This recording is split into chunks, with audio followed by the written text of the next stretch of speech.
I'm just saying in this video, a lot of videos to talk about mental health and mental conflict and mental health problems and how to get by mental arousement, which is the notion of being steward or paraplegically mentally disabled in the sense of people observing a form of slumberness within the human being. That they say that a drain on the mind, perhaps, where there's mentally conceived ideas or hopes or aspirations not being met. There is no mind.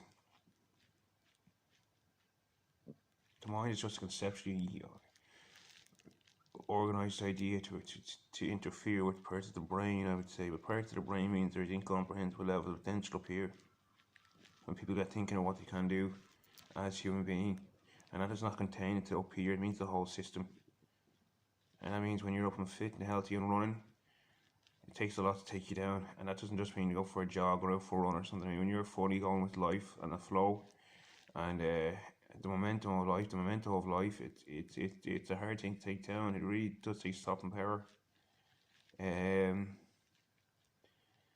point of trying to make it to meditate long enough or make enough an effort to conceive yourself for what you are, to know thyself, which is understand for yourself that nobody else can teach you. It means you understand for yourself at the depth of your being that you get wounded by these things called blank drafts, which are basically what people tell you what you are to know thyself, or teachers try to tell you how to know yourself or what to do. You can only understand for yourself what you know for yourself. This is conservatively reiterate what you do know for yourself. To align yourself to your own wisdom, your own concert, your own out of boy. And by that way, I mean your own ways of getting by and getting through when you're designated with having these type of problems. Because I'm still struggling with what they call psychiatry, and not that I feel I'm struggling by psychiatry, but I'm struggling to get through their system when they say I'm not allowed to go home. And I see this with a lot of people.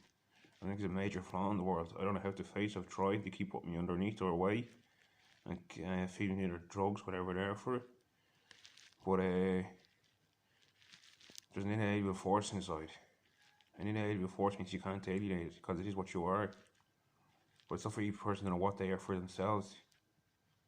Otherwise you become blank and draft for other people not to offer you because it's serves them and not you. So it's best to stick to your own ways, your own knowing, your own instance. But that's instance means not to be naive towards your own form of negation towards certain terms and conditions within life, which you're entitled to do if you choose to. That also means you choose to ignore what you don't like or you don't approve of.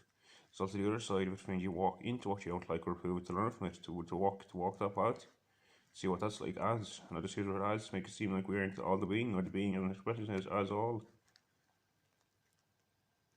So when someone says your mind is a problem, or you have mental conflict or mental health problems, you say I have no mind. If it's supposed to